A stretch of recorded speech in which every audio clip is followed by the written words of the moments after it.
حمزہ احمد ایک چھوٹے سے قصبے میں پیدا ہوا۔ اس کا خاندان متوازن مگر بہت سادہ زندگی گزار رہا تھا۔ اس کے والد احمد صاحب مقامی پرائمری اسکول کے ہیڈ ماسٹر تھے اور والدہ رابعہ بیگم ایک گھریلو خاتون تھی۔ حمزہ بچپن سے ہی خواب دیکھنے والا لڑکا تھا۔ وہ اکثر اپنی کتابوں میں کھویا رہتا اور دنیا کو ایک منفرد زاویے سے دیکھتا۔ جب دوسرے بچے کھیلتے تھے، حمزہ اپنی کتابوں کی دنیا میں کھو جاتا۔ حمزہ کو مطالعے کا بہت شوق تھا۔ اس کی الماری میں مختلف موضوعات پر مبنی کتابوں کا انبار لگا ہوا تھا۔ سائنس، طب، فلسفہ اور تاریخ۔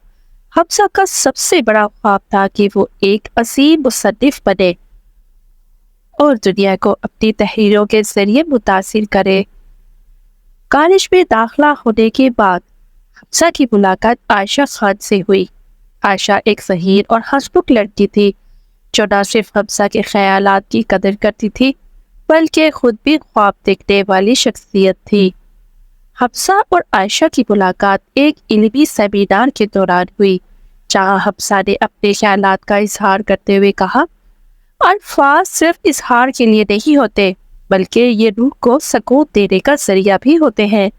جب عائشہ نے یہ بات سنی تو وہ کافی متاثر ہوئی اور اس نے کہا، تمہاری یہ بات دل کو چھو گئی۔ شاید ہم دونوں خوابوں کی تلاش میں ایک ہی کشتی کے مسافر ہیں۔ آہستہ آہستہ دونوں کی دوستی محبت میں بدل گئی، لیکن ان کی محبت کی راہ میں کئی مشکلات آئیں۔ حمزہ کے والدین اس رشتے کے حق میں نہیں تھے کیونکہ عائشہ کا تعلق ایک مختلف برادری سے تھا اور ان کے والدین کی یہ خواہش تھی کہ حمزہ اپنے خاندان کی روایات کا خیال رکھے۔ عائشہ اور حمزہ نے فیصلہ کیا کہ وہ اپنی محبت کو کسی بھی قیمت پر قربان نہیں کریں گے۔ انہوں نے ساتھ مل کر ایک خواب دیکھا، اپنا ایک چھوٹا سا اشاعتی ادارہ قائم کرنے کا خواب۔ دونوں نے اپنے خواب کو حقیقت میں بدلنے کے لیے دن رات محنت کی۔ عائشہ نے اپنی تمام جمع پونجی لگائی جبکہ حمزہ نے بھی اپنی نوکری چھوڑ کر اپنی پہلی کتاب خوابوں کی دنیا لکھنے کا آغاز کیا۔ وہ دن رات کاغذوں پہ مگن رہتا اور عائشہ اس کی حوصلہ افزائی کرتی، لیکن جب کتاب مکمل ہوئی تو کسی بھی بڑے اشاعتی ادارے نے اسے چھاپنے سے انکار کر دیا۔ کئی مہینے گزر گئے اور حمزہ اور عائشہ کا خواب دھندلا ہوتا گیا، لیکن انہوں نے ہمت نہیں ہاری۔ ایک دن ایک مقامی لائبریری کی مالک نے حمزہ کی کتاب کو اپنی لائبریری میں جگہ دینے کا فیصلہ کیا۔ لائبریری میں آنے والے لوگوں نے اس کتاب کو پسند کیا اور آہستہ آہستہ اس کی شہرت پورے شہر میں پھیل گئی۔ ایک معروف مصنف نے حمزہ کی کتاب کے بارے میں کہا، یہ کتاب خوابوں کی اہمیت اور انسانی عزم کی عکاسی ہے۔ اس تعریف نے حمزہ کو مشہور کر دیا۔ وہ اشاعتی ادارے جو پہلے حمزہ کو رد کر چکے تھے اب اس کی کتابیں شائع کرنے کے لیے تیار تھے۔ اب حمزہ اور عائشہ کا اشاعتی ادارہ پورے ملک میں مشہور ہو چکا تھا۔ حمزہ کی کئی اور کتابیں منظر عام پر آئیں جن میں خواہشات کا شہر، ادھورے خوابوں کی کہانی وغیرہ شامل تھی۔ اس نے عائشہ کے ساتھ مل کر ایک چھوٹے سے قصبے میں علم و ادب کی ایک جدید لائبریری قائم کی جہاں پر کوئی مفت کتاب بھی پڑھ سکتا تھا۔ لیکن جب سب کچھ ٹھیک چل رہا تھا تو اچانک عائشہ کو ایک دن شدید بیماری لاحق ہو گئی۔ ڈاکٹروں نے بتایا کہ عائشہ کا علاج اب ممکن نہیں۔ یہ سن کر حمزہ کا دل ٹوٹ گیا، لیکن اس نے عائشہ کے ساتھ ہر لمحہ خوشی سے گزارنے کا عہد کیا۔ عائشہ نے حمزہ کو ہمیشہ کی طرح حوصلہ دیا اور کہا، خواب صرف پورے ہونے کے لیے نہیں ہوتے بلکہ یہ ہمیں جینے کا مقصد بھی سکھاتے ہیں۔ عائشہ کی موت کے بعد حمزہ شدید افسردہ ہو گیا، لیکن اس نے اپنے اور عائشہ کی خوابوں کو مرنے نہیں دیا۔ اس نے اپنی زندگی کا مقصد ان خوابوں کو پورا کرنا بنا لیا جو وہ دونوں مل کر دیکھتے تھے۔ حمزہ نے بچوں کے لیے تعلیمی سکول کھولا اور اس کے اشاعتی ادارے نے نئے لکھنے والوں کی کتابیں شائع کرنا شروع کر دی۔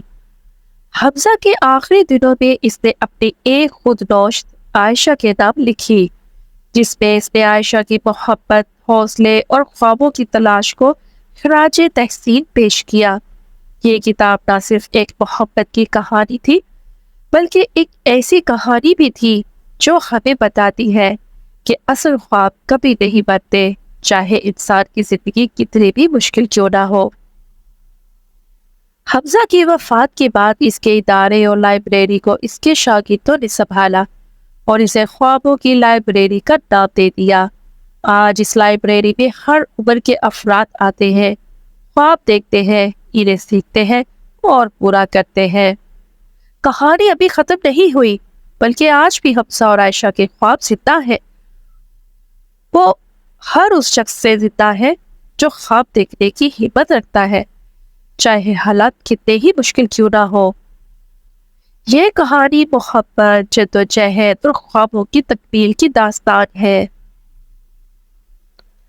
حمزہ کی وفات کے بعد خوابوں کی لائبریری ایک مشہور تعلیمی اور تخلیقی مرکز بن گئی۔ یہاں نہ صرف کتابیں پڑھائی جاتی تھی، بلکہ نئے مصنفین، فنکار اور ادیب بھی اپنی تخلیقی صلاحیتوں کو نکھارنے کے لیے آتے تھے۔ یہ لائبریری اب صرف ایک عمارت نہیں تھی، بلکہ ایک تحریک بن چکی تھی، وہ تحریک جو ہر اس شخص کو خواب دیکھنے اور ان خوابوں کو پورا کرنے کی ہمت دیتی تھی۔ حمزہ کے شاگردوں میں سے ایک سلمیٰ رحمان خاص طور پر نمایاں تھی۔ سلمیٰ کو بچپن ہی سے کہانیاں لکھنے کا بہت شوق تھا، مگر اس کے والدین نے کبھی بھی اس کے شوق کو سنجیدہ نہیں لیا۔ انہوں نے ہمیشہ کہا، لڑکیوں کا کام ہے کہ وہ گھر کے کاموں میں دلچسپی لے، یہ کہانیاں لکھنے کا شوق تو فضول ہے۔ لیکن سلمیٰ نے حمزہ احمد کی کتابیں پڑھ کر خواب دیکھنے کی طاقت کو پہچانا۔ اس نے خوابوں کی لائبریری پہ قدم رکھا اور وہاں حمزہ کی خودنوشت عائشہ کے نام کو پڑھا۔ اس کتاب نے سلمیٰ کی زندگی بدل دی۔ اس نے فیصلہ کیا کہ وہ بھی اپنے خوابوں کی تکمیل کے لیے بھرپور جدوجہد کرے گی، چاہے اس کے سامنے کتنی ہی رکاوٹیں کیوں نہ آئے۔ سلمیٰ نے لائبریری میں اپنا وقت گزارنا شروع کیا اور لکھنے کے فن کو بہتر بنانے پر کام کیا۔ اس دوران اس کی ملاقات حمزہ کے ایک اور شاگرد طارق رضا سے ہوئی۔ طارق ایک صحافی تھا اور سماجی مسائل پر لکھنے کا عادی تھا۔ اس کی تحریریں معاشرتی ناانصافیوں، غربت اور انسانی حقوق کی پامالیوں کو اجاگر کرتی تھی۔ سلمیٰ اور طارق کی ملاقاتیں اکثر لمبی گفتگوؤں میں تبدیل ہو جاتی، جن میں وہ اپنے خواب، نظریات اور معاشرتی تبدیلی کے منصوبے زیر بحث لاتے۔ طارق نے سلمیٰ کی کہانیوں میں موجود خلوص اور سچائی کو محسوس کیا اور اس کی حوصلہ افزائی کی کہ وہ اپنے خیالات کو الفاظ کی شکل دے۔ ایک دن سلمیٰ نے اپنی کہانیوں کے ایک مجموعے کا مسودہ طارق کو دیا۔ طارق نے مسودہ پڑھ کر کہا، تمہاری کہانیاں محض خیالات کا مجموعہ نہیں، بلکہ یہ اس معاشرے کی اصل حقیقت ہے، تمہیں ان کہانیوں کو ہر حال میں شائع کرنا چاہیے۔ سلمیٰ نے طارق کے کہنے پر اپنے مسودے کو خوابوں کی لائبریری کے اشاعتی ادارے میں بھیج دیا، لیکن جس وقت مسودہ نظر ثانی کے لیے بھیجا گیا، اس وقت ادارے کی انتظامیہ میں اختلافات پیدا ہو چکے تھے۔ کچھ لوگ اس بات کی حامی تھے کہ نئے مصنفین کو موقع دیا جائے، جبکہ کچھ کا خیال تھا کہ صرف تجربہ کار مصنفین کی کتابیں ہی شائع کی جائے۔ طارق نے سلمیٰ کو یہ صورتحال بتائی، جس پر سلمیٰ بہت مایوس ہوئی۔ اس نے سوچا کہ شاید اس کا خواب پورا ہونا اتنا آسان نہیں ہوگا۔ اس کی آنکھوں میں وہی خوف اور شکوک لوٹ آئے جو اس نے بچپن میں اپنے والدین کی باتوں میں محسوس کیے تھے۔ طارق نے اسے سمجھایا کہ دیکھو سلمیٰ، خواب ہمیشہ آسانی سے پورے نہیں ہوتے۔ یہ مشکلات ہمیں ہمارے ادارے کی سچائی اور طاقت کو آزمانے کے لیے آتی ہیں۔ ہمیں ہار ماننے کی بجائے اپنے خوابوں کی خاطر لڑنا ہوگا۔ سلمیٰ نے اپنی کہانیوں کو رد ہونے کے بعد بھی ہار نہیں مانی۔ اس نے خود اپنے مسودے کو مختلف اشاعتی اداروں میں بھیجا، لیکن کہیں سے بھی مثبت جواب نہ ملا۔ پھر ایک دن اس نے اپنی کہانیوں کو آن لائن بلاگ پر شائع کرنا شروع کیا۔ اس کے بلاگ نے نوجوانوں میں بہت مقبولیت حاصل کی اور جلد ہی اس کی کہانیاں سوشل میڈیا پر وائرل ہو گئی۔ یہ کامیابی سلما کے لیے ایک نئی امید کی کرن بن گئی۔ خوابوں کی لائبریری کے اشاعتی ادارے نے اس کی مقبولیت دیکھ کر دوبارہ اسے رابطہ کیا اور اس کی کہانیوں کو شائع کرنے کا فیصلہ کیا۔ جب سلما کی پہلی کتاب خوابوں کے راستے منظر عام پر آئی تو یہ نوجوانوں میں بے حد مقبول ہوئی۔ کتاب میں سلما نے اپنی ذاتی تجربات، خوابوں کی جدوجہد اور معاشرتی مسائل کی عکاسی کی تھی۔ اس کی تحریر میں ایسا سچائی کا رنگ تھا کہ ہر پڑھنے والا خود کو کہانی کے کرداروں میں محسوس کرتا تھا۔ سلما کی کتاب کی کامیابی نے اس کی زندگی بدل دی، لیکن اس نے ہمیشہ یاد رکھا کہ اس کا مقصد صرف شہرت اور پیسہ کمانا نہیں تھا۔ اس نے فیصلہ کیا کہ وہ خوابوں کی لائبریری کی تحریک کو مزید آگے بڑھائے گی۔ سلما نے اور طارق نے چند دوسرے ساتھیوں کے ساتھ مل کر ایک نیا منصوبہ شروع کیا، خوابوں کا مرکز۔